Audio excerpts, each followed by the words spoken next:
السلام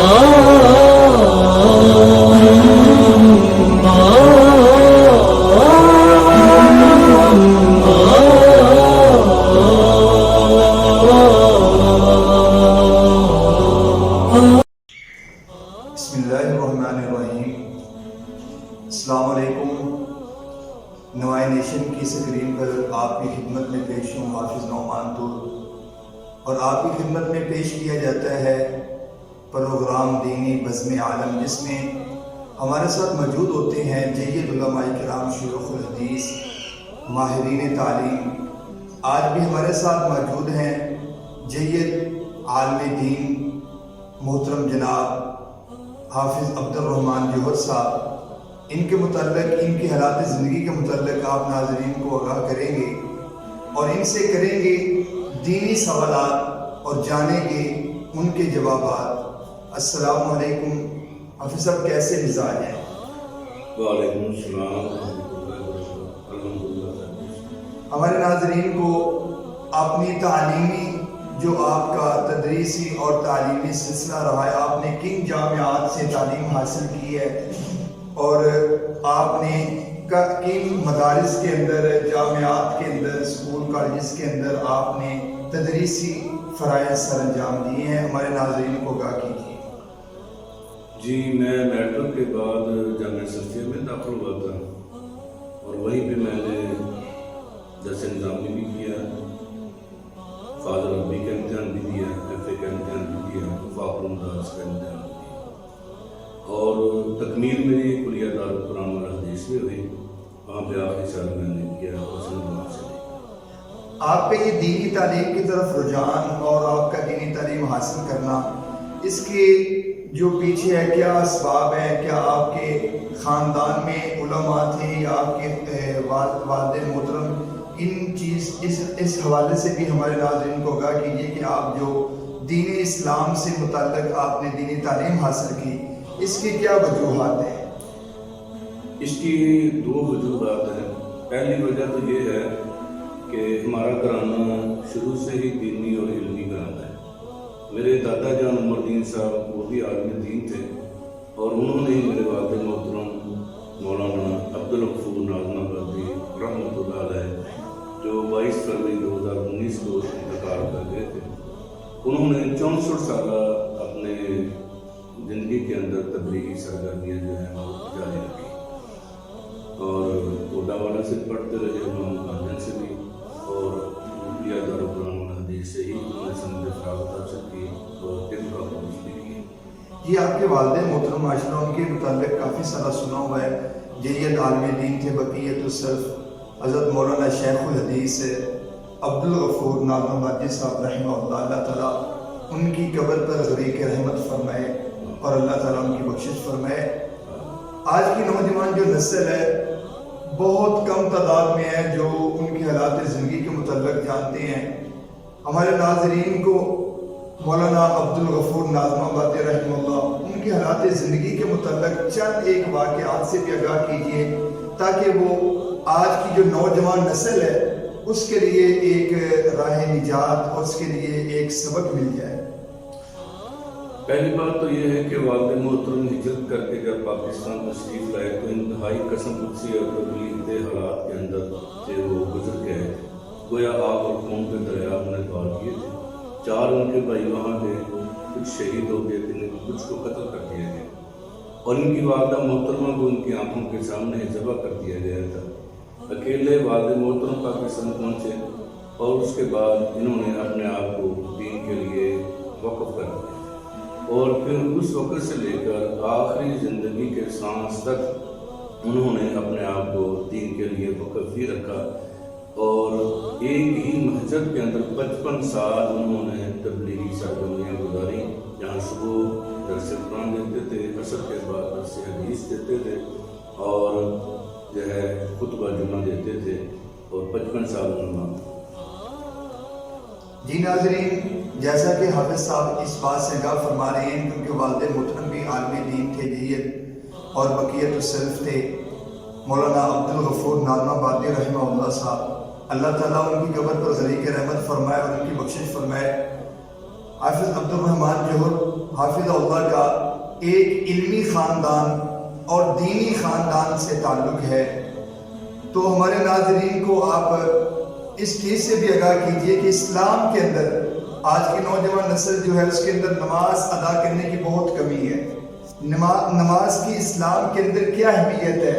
اسلام کے اندر نماز کی اہمیت کیا ہے، اور اس کی فضیلت کے متعلق ایک حدیث ہمارے ناظرین کے سامنے پیش فرمائیں۔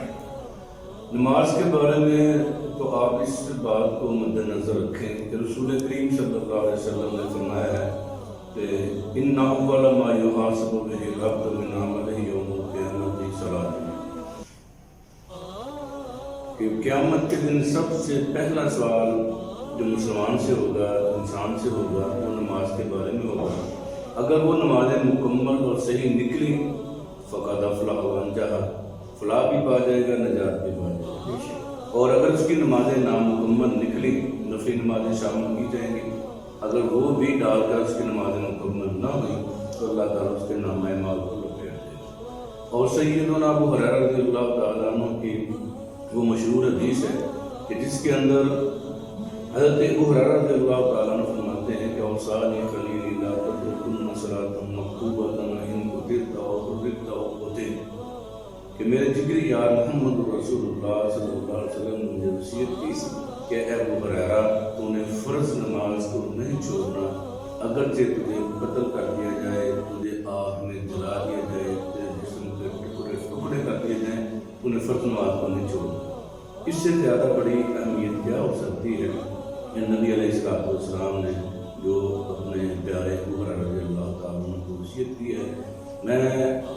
علماء سے، علماء سے، عام افراد سے ہر ایک سے یہ تلقین کروں گا کہ عقیدے کے بعد سب سے بعد جو عمل ہے وہ نماز کا ہے، اس کے اندر کوئی کمی، کوئی سستی، کوئی کوتاہی نہیں کرنی چاہیے۔ حضرت اللہ سمجھ ماشاءاللہ، آپ کو کتنا عرصہ ہو چکا ہے کہ آپ دینی خدمات پیش فرما رہے ہیں، آپ قرآن و سنت کی تبلیغ اور قرآن و سنت کی نشر و اشاعت میں پیش ہیں؟ علامہ احسان علیہ ظہیر شہید رحمۃ اللہ علیہ کی شہادت سے میرا دین کی طرف رجحان پیدا ہوا، اور میں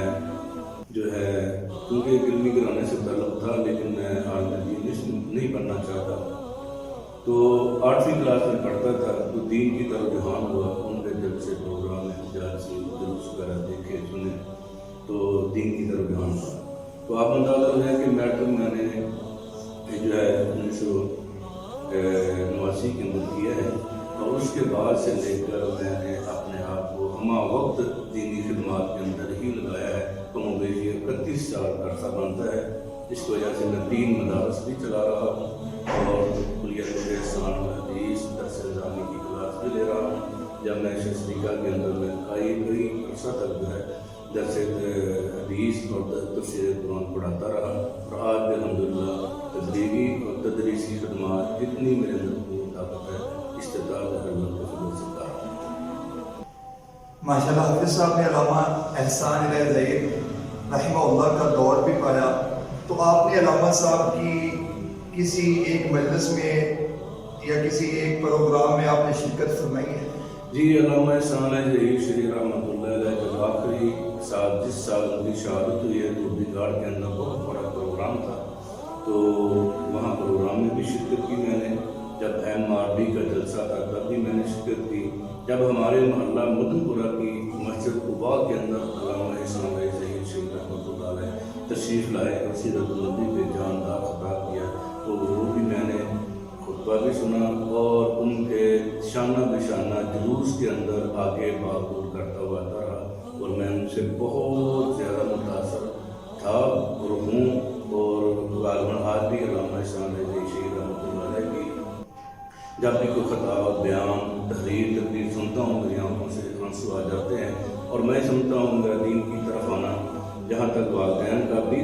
اس کے اندر واسطہ ہے، وہاں پہ علامہ احسان علیہ شہید رحمۃ اللہ علیہ بھی ہیں، اور یہ ان کے لیے میں ایک صدقہ جاریہ دوں گا۔ جس سننے میں آیا ہے کہ آپ